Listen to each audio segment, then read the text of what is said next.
Odia cinema ইন্ডাস্ট্রির জনপ্রিয় অভিনেতা উত্তম মহান্তি গত বৃহস্পতিবার রাতে গুরুগ্রামের একটি বেসরকারি হাসপাতালে দীর্ঘ লড়াইয়ের পর মৃত্যুবরণ করেন। তার মৃত্যুতে টলিউড অভিনেত্রী ঋতুপর্ণা সেনগুপ্ত শোকস্তব্ধ, কারণ তিনি কখনো অভিনেত্রীর নায়ক ছিলেন, আবার কখনো বাবা। তার মৃত্যুতে শোকাহত ঋতুপর্ণা বলেন, বাংলায় যেমন উত্তম কুমারের জনপ্রিয়তা, ওড়িয়ায় সমান জনপ্রিয় উত্তম মহান্তি। যেমন সুপুরুষ, তেমনি সুন্দর হাসি, আচার আচরণেও তিনি উত্তম। তিনি বলেন, আমার অভিনয়ের প্রথম জীবনের নায়ক। ওর হাসি মুখ দেখলেই মন ভালো হয়ে যেত। ওড়িয়ার এ খ্যাতনামা নায়কের সঙ্গে ঋতুপর্ণার অভিনয় জীবনের লম্বা সফর। এ বিষয়ে একটি গণমাধ্যমের এক সাক্ষাৎকারে অভিনেত্রী বলেন,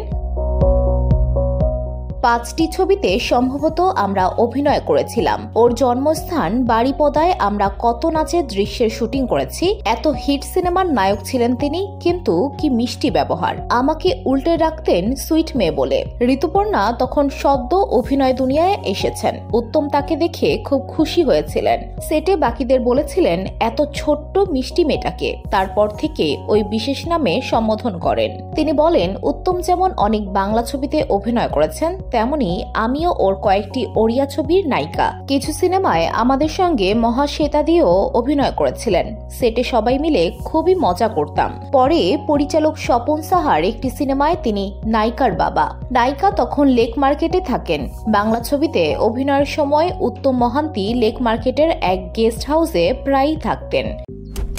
মালয়েশিয়ান প্রযুক্তিতে তৈরি অত্যাধুনিক cleaning machine modern vacuum cleaner যে কোনো ধরনের ধুলো ময়লাকে পরিষ্কার করে ঘরকে করে তুলুন চকচকে ও আকর্ষণীয়।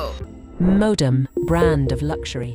সেই সময় ঋতুপর্ণার বাড়িতে যেতেন। খাওয়া দাওয়া, আড্ডায় দিনগুলো যেন পাখা মেলে উড়ে যেত। অভিনেত্রীর বাবাকে খুবই শ্রদ্ধা করতেন সদ্যপ্রয়াত অভিনেতা। তারপরও অনেকবার দেখা হয়েছে, কথা হয়েছে দুজনের। এখন সেসব স্মৃতি। প্রয়াত অভিনেতাকে শ্রদ্ধা জানিয়ে ঋতুপর্ণা বলেন, উত্তম দা ওড়িয়া বিনোদন দুনিয়ার এক আলাদা রোম্যান্টিক ঘরানা তৈরি করেছিলেন, যা আজও শ্রদ্ধার সঙ্গে স্মরণ করে ওর রাজ্য। উত্তম দার ছেলে বাবুশানও নিজের প্রতিভায় খ্যাতনামা। আশা করি আগামী দিনে বাবার ঐতিহ্য যথার্থভাবে বহন করে নিয়ে যাবে। উল্লেখ্য, 1958 সালে বাড়িপাড়ায় জন্ম উত্তম মহান্তির। ওড়িয়া সিনেমার জগতে অতি জনপ্রিয় মুখ এ অভিনেতা। কর্মজীবনে 130টিরও বেশি চলচ্চিত্রে অভিনয় করেছেন তিনি।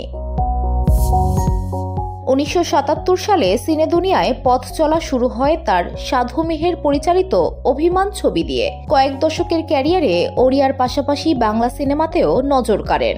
অন্তত 30টি বাংলা সিনেমায় অভিনয় করেছেন তিনি। নয়া জাহির নামে একটি হিন্দি সিনেমাতেও অভিনয় করেছেন অভিনেতা। 1999 সালে জয়দেব পুরস্কারে সম্মানিত করা হয় তাকে। 2012 সালে তিনি ওড়িশা লিভিং লেজেন্ড অ্যাওয়ার্ড পেয়েছিলেন।